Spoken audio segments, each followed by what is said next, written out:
Magandang araw muli mga bata. Ang atin namang pag-aaralan sa araw na ito ay tungkol sa gamit ng aspekto ng pandiwa. Ito ay mula muli sa Pivot 4A Self-Learning Module. Tara na at ating pag-aralan ang ating aralin sa araw na ito. Inaasahan na pagkatapos ng aralin na ito ay makikilala mo ang mga aspekto ng pandiwa.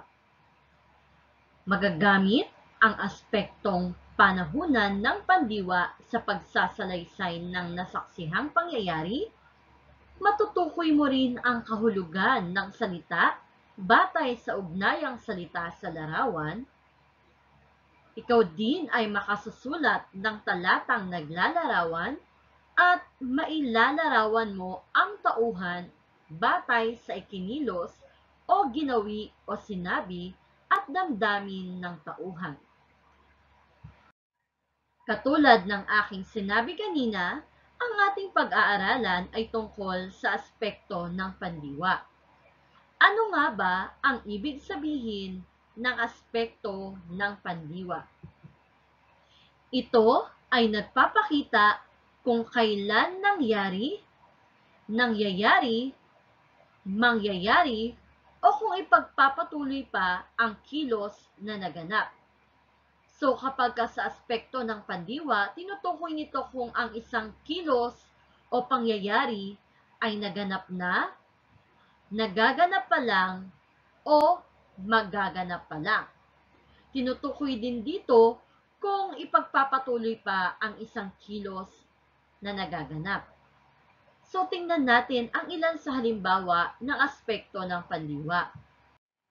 Mayroon tayong tatlong aspekto ng pandiwa. Ito ang ating iisa-isahin ngayon. Ang unang aspekto ng pandiwa ay ang naganap. Kapag sinabing naganap, ang ibig sabihin nito, ang kilos o galaw ay nangyari na. Ibig sabihin, tapos nang gawin ang isang pangyayari, tapos nang gawin ang kilos o galaw. Halimbawa, naglaro, nagsimba.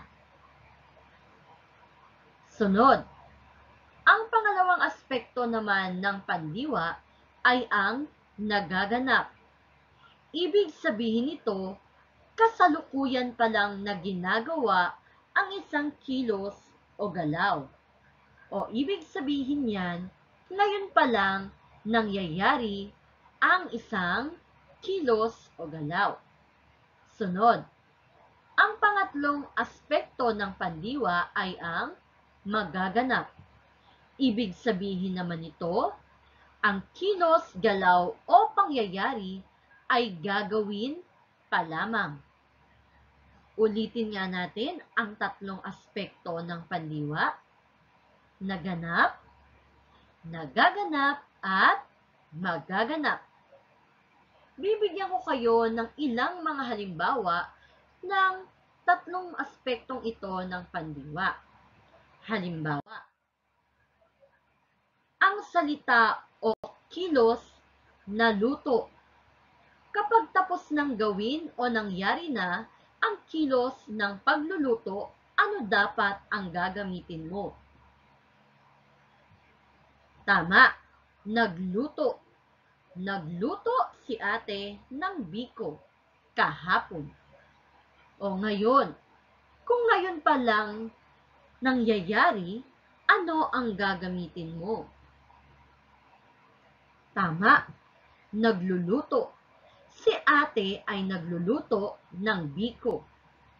Sunod, kung bukas pa gaganapin ang pagluluto, ano ang gagamitin mo?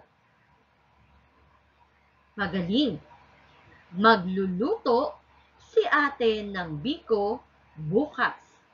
Ngayon, dahil ikaw ay mahilig maglaro, gamitin naman natin ito sa tatlong aspekto ng pandiwa. Kung kahapon ka naglaro, ano ang gagamitin mo? Tama, naglaro ako kahapon. O ngayon, kung ngayon ka nagkikipaglaro kasama ng mga kaibigan mo, ano ang gagamitin mo? Tama, naglalaro kami ng aking mga kaibigan.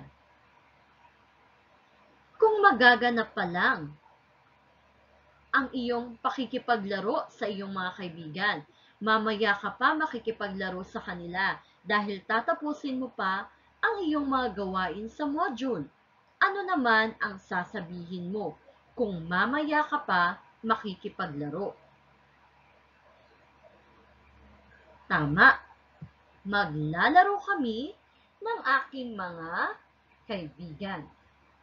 Basahin natin ulit ito isa-isa. Nagluto, nagluluto, magluluto. Naglaro, naglalaro, at maglalaro. O ngayon, gamitin mo nga sa tatlong aspekto ng pandiwa ang salitang sulat. Sulat. Sabihin mo nga, ano ang naganap ng sulat? Ano naman ang nagaganap ng pag ginamit mo ang kilos na sulat? At ano naman ito kapag magaganap pa lang? Magaling! Nagsulat, nagsusulat, at magsusulat. Tingnan natin ang halimbawang ito. Nagluto si nanay ng almusal kahapon. Alin dyan ang pandiwa at tukuyin mo din kung anong aspekto ito ng pandiwa. Ito ba ay naganap, nagaganap, o magaganap pa lang? Ulitin ko, sabihin mo muna alin ang pandiwa sa pangungusap na yan. Pagkatapos, sabihin mo kung ito ay naganap na, nagaganap, o magaganap pa lang. Tingnan mong mabuti ha, may nakalagay dyan na kahapon. Natukoy mo na ba alin dyan ang pandiwa? Anong aspekto naman ito ng pandiwa? Tingnan natin kung ikaw ay tama. Ang pandiwa dyan ay ang salitang nagluto at ito ay nasa aspektong naganap o nangyari. Ibig sabihin, tapos nang nagluto si nanay ng almusal. Kahapon pa nangyari. Pangalawa, nagluluto si nanay ng almusal. O alin dyan muna ang pandiwa para malaman mo kung anong aspekto din ito ng pandiwa. Sabihin mo muna kung ano ang pandiwa sa pangungusap na yan. Ngayon, sabihin mo naman anong aspekto ng pandiwa ito. Ito ba ay naganap, nagaganap, o magaganap pa lang? Tingnan natin kung ikaw ay tama. Ang pandiwa dyan o kilos o galaw ay ang nagluluto at ito ay nasa aspektong nagaganap o nangyayari. Ibig sabihin, kasalukuyang nagluluto si nanay ng almusal.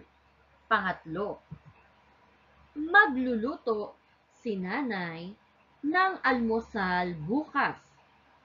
Sabihin mo nga, alin dyan ang pandiwa o salitang kilos o galaw? Ngayon, sabihin mo naman anong aspekto ito ng pandiwa. Ito ba ay naganap, nagaganap, o magaganap? Tingnan natin kung tama ulit ang iyong sagot. Ang pandiwa dyan ay ang magluluto. At ito ay nasa aspektong magaganap o mangyayari pa lang. Dahil bukas pa, magluluto ng almusal si nanay. Subukan nating gawin ang gawain sa pagkatuto bilang isa. Isusulat mo daw kung ang salitang may salungguhit ay naganap, nagaganap, o magaganap pa lamang. Una, panonoorin naming mag-ina ang Train to Busan 2. O yung salitang panonoorin, ito ba ay naganap o nangyari na? Nagaganap o ngayon pa lang nangyayari? O magaganap o gagawin pa lamang nila? Panonoorin. Pangalawa, nakita ko si Rodlan at Kate sa parke. Nakita ko si Rodlan at Kate sa parke. Ang nakaguhit ay ang salitang nakita. Ito ba ay naganap, nagaganap, o magaganap pa lamang? Pangatlo, tumatakbo sa oval ang mga batang manlalaro. Tumatakbo sa oval ang mga batang manlalaro. Ang nakasalungguhit ay ang salitang tumatakbo. Ito ba ay naganap, nagaganap, o magaganap pa lamang?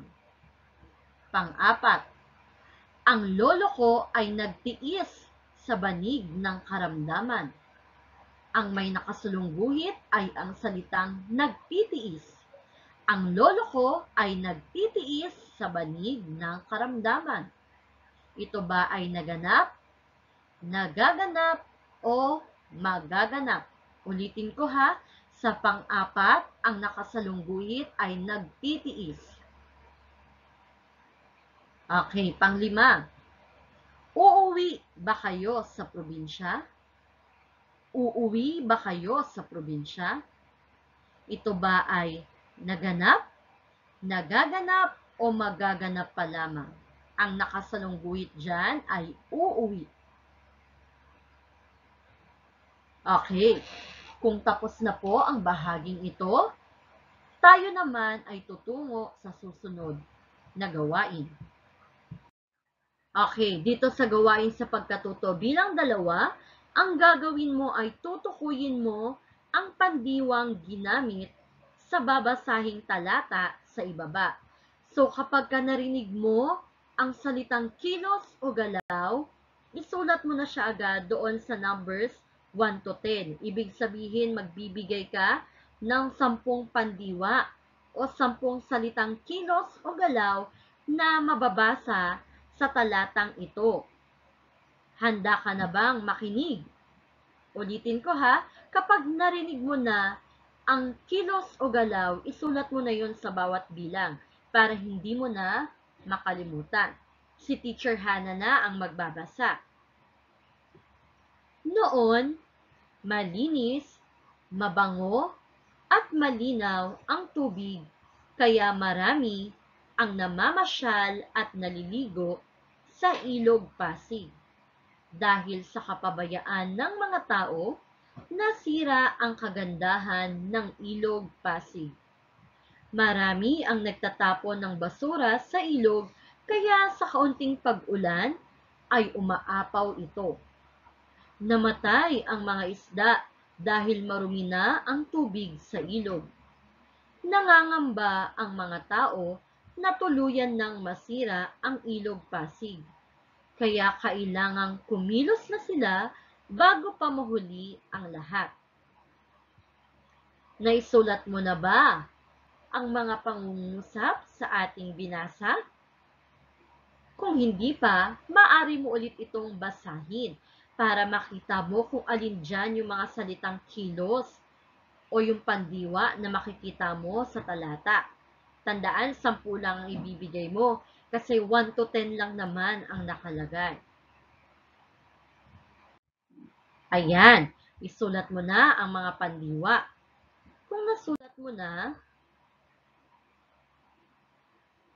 ang mga pandiwa na mula dito, tingnan natin kung tama ang iyong mga nasagutan. Namamasyal ay isang pandiwa. Ang naliligo ay salitang kilos o pandiwa. Nasira, nagtatapon, umaapaw, namatay, nangangamba, tuluyan, masira, kumilos, mahuli. Yan ay ilan lamang sa mga pandiwang makikita mo dito sa talatang ating binasa.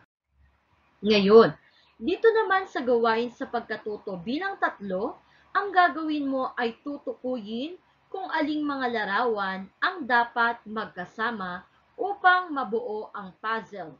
Isulat sa iyong sagutang papel ang letrang dapat magkasama. So, halimbawa, di ba si A ay salita, nakalagay chainsaw? Alin dyan ang kapartner ni letter A? Okay. Sa letter A, ang kapartner niya ay si F. So, ang ilalagay mong sagot, A, F. Okay? Sunod. O, hanapin mo pa, alin pa dyan ang magkapartner? O, si Gulok. Sinong kapartner ni Gulok? Hanapin mo yung drawing niya.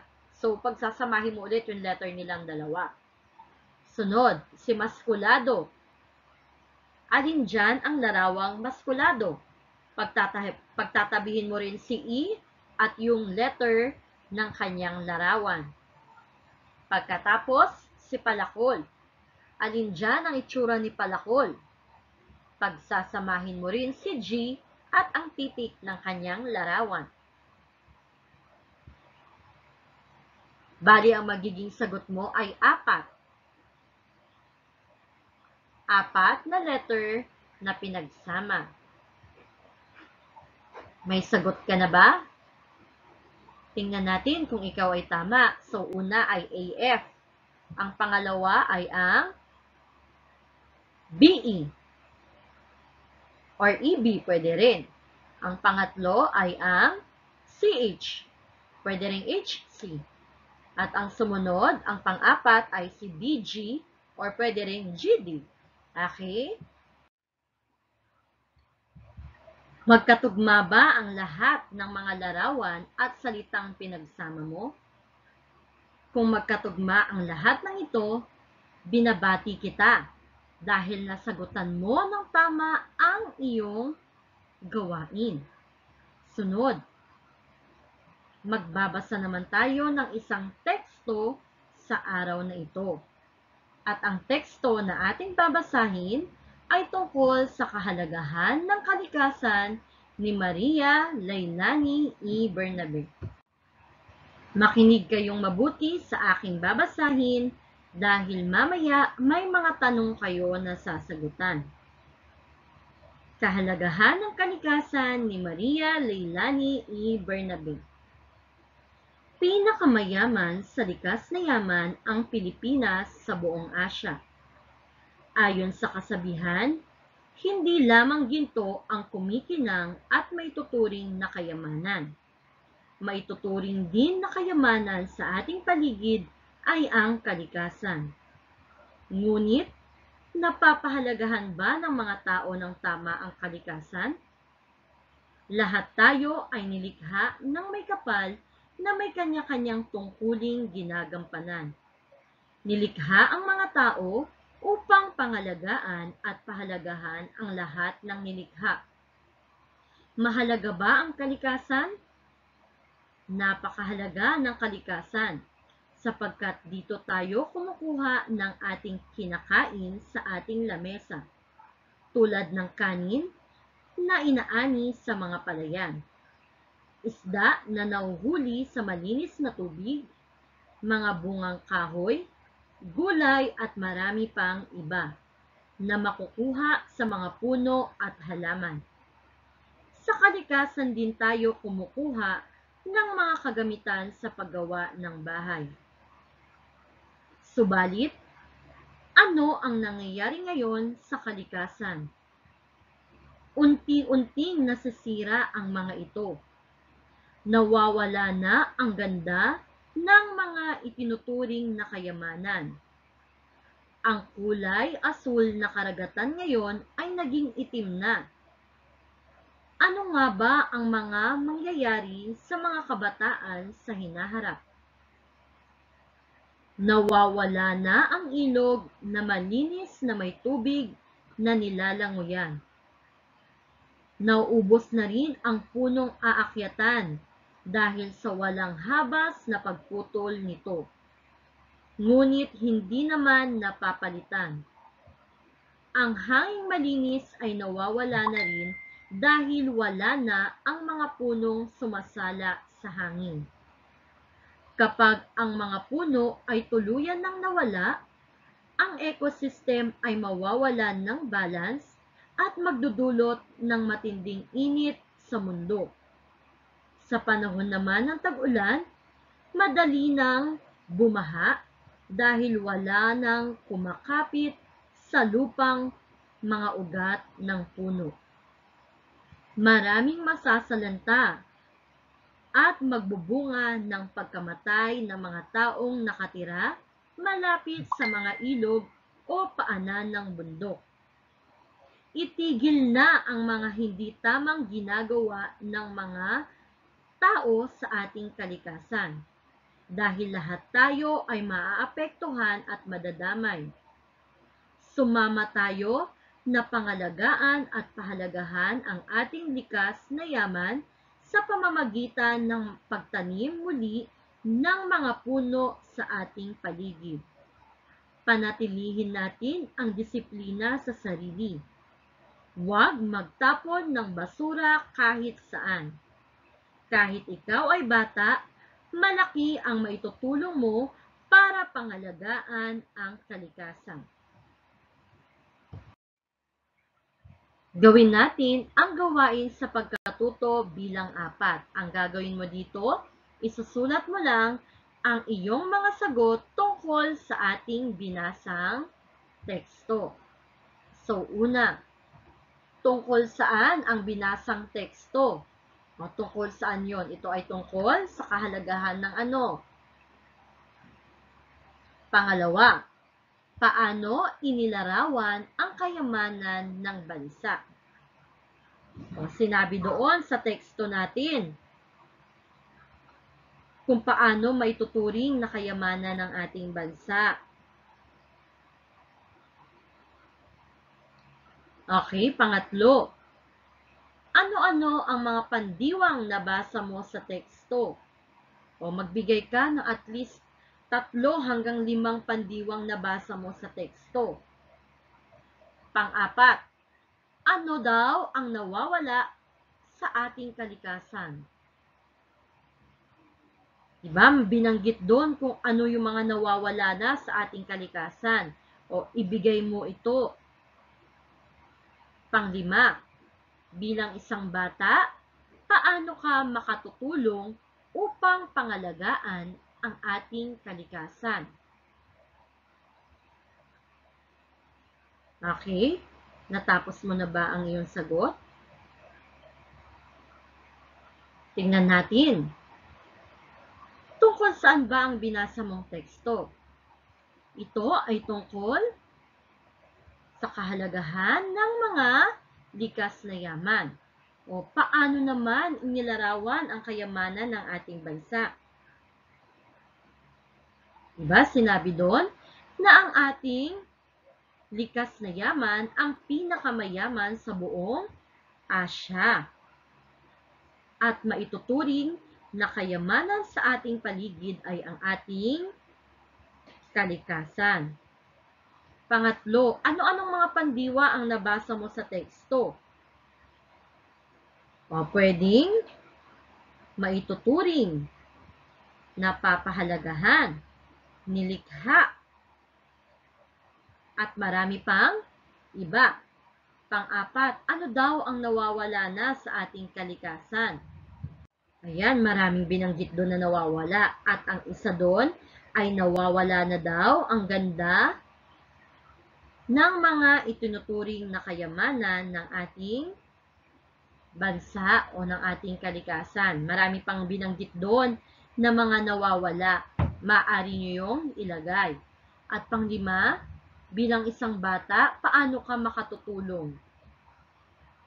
O kung halimbawa, binanggit mo doon na ikaw ay magtatanim ng mga puno, tama yun. Kung binanggit mo na hindi ka na magtatapon ng mga basura, tama din yun. At marami pang ibang paraan para makatulong ka sa pangangalaga ng mga kalikasan natin or ng ating mga likas na yaman sa ating bansa, lalo na ang ating kalikasan.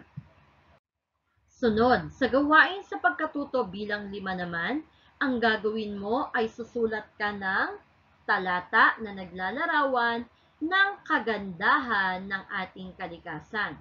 Pipili ka lang ng isa dito sa 5 na nakasulat sa ibaba bilang panimulang pangungusap mo para sa iyong talata.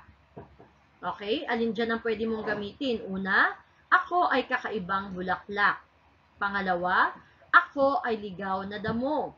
Pangatlo, maraming kakaibang bulaklak sa paligid. Panglima, malamig ang tubig sa sapa. So, pipili ka lang dyan ng isa na gagamitin mo sa iyong talata. Tandaan ninyo ha, ang talata ay isang lipon o grupo ng mga pangungusap na nagpapahiwatig ng kaisipan. So, halimbawa, ginamit mo ay ang maraming kakaibang bulaklak sa paligid. So, ito yung pinakaunang pangungusap mo. Okay? Tapos, gagawan mo siya ng maraming pang pangungusap tungkol sa maraming kakaibang bulaklak sa paligid para makabuo ka ng talata.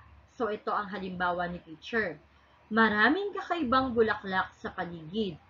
Iba-iba man ang mga kulay at amoy ng mga ito, ay sadyang nakakadagdag ito ng ganda sa ating kapaligiran. Hindi din natin maitatanggi na kakaiba man ito sa ating paningin, ngunit nakakabawas ito ng ating alalahanin at nakakagaan ng pakiramdam. Kaya nga marami sa ating mga kababayan ang nagnanais na magtanim ng mga halaman at bulaklak sa kanilang tahanan. O ikaw, ano naman ang napili mo doon sa 5? Nagagawan mo ng talatang katulad nito.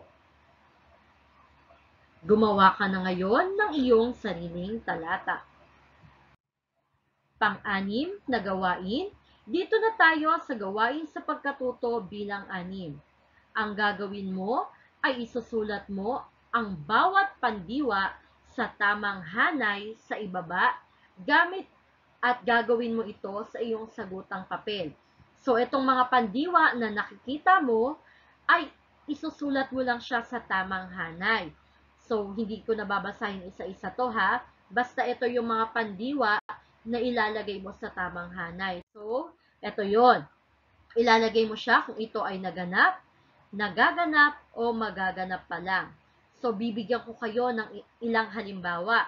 Halimbawa, yung sumasayaw. O ano ito? Naganap, nagaganap, o magaganap? Ito ay nagaganap. Sunod, yung umuupo.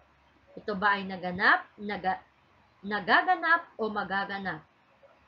Okay, so ito ay nagaganap. Sunod, susunod. O, alin dyan sa tamang hanay na yan, ilalagay mo lang din. So, ito ay magaganap. Sunod, yung sinasabi. Alin dyan sa tatlong hanay? Okay, ito ay nagaganap din. Sunod, matutulog. Saan ang tamang hanay ng salitang matutulog? Ito ay magaganap. Sunod, iinom. Ito ba ay naganap, nagaganap, o magaganap? Okay, so ito ay magaganap pa lang o mangyayari pa lang. Sunod, ang tumatawid ay nagaganap, ang ginupit ay naganap o nangyari na, at ang hinahanap ay nagaganap. So, yung mga natira, ikaw na po ang maglagay sa tamang hanay. Dito na tayo ngayon sa gawain sa pagkatuto bilang 7. Kukumpletuhin mo ang talata at pupunan mo ang patlang ng tamang sagot. Isulat ang sagot sa iyong kwaderno o sagutang papel. So, ilalagay mo lang dyan yung tatlong nawawala. Makikita mo ito sa unahang bahagi ng ating aralin kanina. Sinabi ko ito sa inyo. Sagutan mo nga, sa aspekto ng pandiwa, naunawaan ko kung kailan blank, blank, at blank o kung ipagpapatuloy pa ang kilos na nagaganap. Naisulat mo na ba ang iyong sagot? Tingnan natin kung ikaw ay tama. Sa aspekto ng pandiwa, naunawaan ko kung kailan nangyari, nangyayari, at mangyayari o kung ipagpapatuloy pa ang kilos na naganap. Natapos mo na ba ang lahat ng iyong gawain sa araw na ito? Magaling mga bata! Pinabati kita dahil maayos mong nasagutan ang iyong module sa araw na ito. Maraming salamat sa inyong pakikinig sa araw na ito. Magkita tayo muli sa ating susunod na aralin. Pero bago yan, maaari mo bang isubscribe ang channel na ito? Maraming salamat. Stay safe and God bless. Bye!